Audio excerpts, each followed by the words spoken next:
You want to be a chef? Be a chef. Maybe you want to be a dancer. I don't know what you want to do. I'm not sure my boss is going to like that. Lots to But you do need to follow your passions. Right.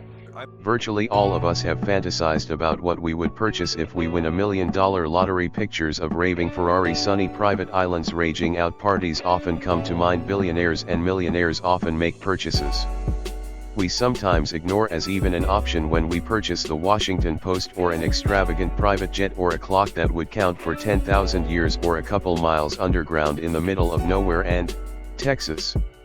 Well, if you're Jeff Bezos, you do all those things and more by now. You surely acknowledge the bold smiling face, and you probably have a couple of dozen Amazon boxes lying around your house that you meant to recycle weeks ago. That little company led to Jeff Bezos being the richest man on earth with an insane fortune of $113.9 billion. Put that into perspective: if he spends $20 every second, it will take him 177 years, 2 months and 9 days to spend all of his cash. But Jeff is spending more than $20 per day though. He is widely known for driving a Honda Accord. Jeff is far from frugal today. We're going to take a look at how Jeff Bezos spends his crazy amount of resources from the businesses he buys to almost all of us want, to his mansion, to the jets he flies. If you're Jeff Bezos, you can snatch up much more than one busily hall. Try 3 villas, a DC townhouse and a massive range. Jeff Bezos owns so much real estate, is the 25th largest landowner in the United States, rivaling forestry companies and even farms. Jeff's first significant estate purchase lies in medieval Washington, a few miles away from the wealthy CEOs of Washington, including Microsoft owner Bill Gates. Seeing the Jeff and his wife at that time, Mackenzie, put down $10 million for a 5-bedroom house, 20,600 square foot home on a 5.3-acre waterfront. The pool and many posh features you can expect in a mansion, but that wasn't enough. 7 years later, they purchased the neighboring home at 8,300 square foot home with an additional 5 bedrooms and 4 bathrooms that cost a couple over $50 million. On top of that, the home was renovated in 2010 for a whopping $28 million. Little is known about the interior of the two houses, but there is an odd feeling that there is an Alexa in each room. This $88 million investment is paid 88 times the average American will make in their lifetime, but Jeff is anything but ordinary. He returned to purchase the most substantial home in Washington, D.C. for $23 million. The property is a 100-year-old former textile mill with 25 bathrooms, 11 bedrooms, 3 kitchens and a massive Baldwin room. When Jeff wants to escape the D.C. traffic, you can slap on his cowboy boots and experience a little serving charm at his 30,000-acre ranch in Texas. His ranch is worth millions of dollars, having recently been renovated and home to Blue Origin, Jeff's space exploration company. However, it was mostly bought to give his children simply space during the summer. Jeff also owns a $24.45 million mansion compound in Beverly Hills. He chooses to buy one mansion and then skips a neighboring one for $12.9 million, making a monster property worth $37.35 million. The property has 13 bedrooms and 11 baths between the houses, giving them quite a powerful kingdom to roam around.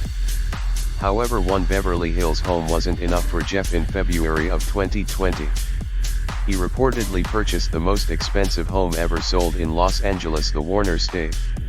It's estimated that Jeff had a startling $165 million for the estate, topping the record for not just Los Angeles, but also California. The Warner estate was built in 1937 by Jack Warner, one of the founders of Warner Brothers. Since then it's undergone several renovations and passed through several wealthy hands. Dimensions are 13,600 square feet with 2 large guest houses, 2 pools, a spa, a tennis court, a motor court with gas pumps and even a 9-hole golf course. The home's interior has 8 bedrooms, 9 bathrooms, a movie theater, a bar, and fitted with floorings that were once owned by Napoleon himself. Naturally, Jeff needs a way to jump mansion to mansion, and there's no way he is. He has family in his Honda Accord. Jeff owns a Gulfstream G650ER which costs a whopping $65 million. The aircraft has 3 living areas, the most notable of which is a lounge area with 2 couches, a retractable flat-screen television and a built-in wine cooler. There is also a back bedroom and a dining area with the most convenient seats on the planet. Flying in one plane will make it hard to ever fly in a regular aircraft again since he started dating Lauren Sanchez. Jeff has been spotted off the Who's the Kid only on super yachts and in Wimbledon.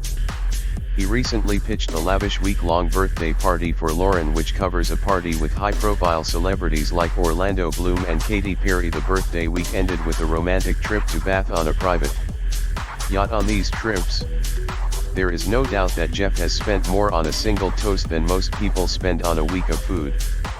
He's known for picking unique foods on the menu, often opting for things like an octopus for breakfast. He's reportedly said that there's something he's never had on the menu. He has to get it. Aside from fancy meals, expensive planes and ladders properties, there are a few other places where the wealthy can spend their money, mainly on other business ventures, and when you're as wealthy as Jeff, you can put your money in some other businesses. Jeff Bezos has invested in the Long How Foundation, a non-profit organization based out of San Francisco. The company is building a 500-foot-tall clock that runs on day and night thermal cycles. Meant to take once a year for 10,000 years, the clock is built on Jeff's ranch property buried underground within a mountain, and it's intended to symbolize long-term thinking. Of course, it was also Blue Origin, which is Jeff's space exploration company. The company focuses on vertical takeoff and landing vehicles with an introduction that would allow humans to colonize space. The company is mostly funded using Jeff's money. He has been quoted saying he plans to use his Amazon fortune on space exploration. Exploration which he tries back to his fascination watching NASA missions as a child, although he's on the run for becoming the world's first trillionaire. Bezos is said to often prefer driving himself around in a used Honda Accord, which is valued in the low five figures a profile. CBS's Bob Simon did a Bezos in 1999 for 60 Minutes. Resurfaced by GeekWire showed Bezos driving the car. When Simon asked what's with the Honda after a lap, Bezos replied, "This is perfectly good call." However, despite this inspiring modesty, Bezos is the proud owner of the stunning sports car collection. Number 1 Ferrari Pininfarina Sergio, $3 million of an auto design award. The Pininfarina boasts a perfect balance between the advanced technology of its man-machine interface and its refined handcrafted details, all essential elements of a signature Ferrari sports car. Number 2 Bugatti Veyron, Man, Sir. $3 million, integrating traditional craftsmanship and hand-picked materials. The limited edition Veyron Mansouri is the perfect combination of luxury and expert engineering. Number 3 W Motors Lykan Hypersport, $3.4 million. The first hypercar created by W Motors took center stage in Universal Studios is Furious 7. It was featured as the hero car in the movie and is the most expensive car ever to be featured in the Fast and the Furious franchise. As you can see, Jeff Bezos can spend his money. However, he pleases. So what would you do if you have a fortune like Jeff Bezos? Don't leave without subscribing to Mr. Rich and click the video on screen to see the fake trillionaire.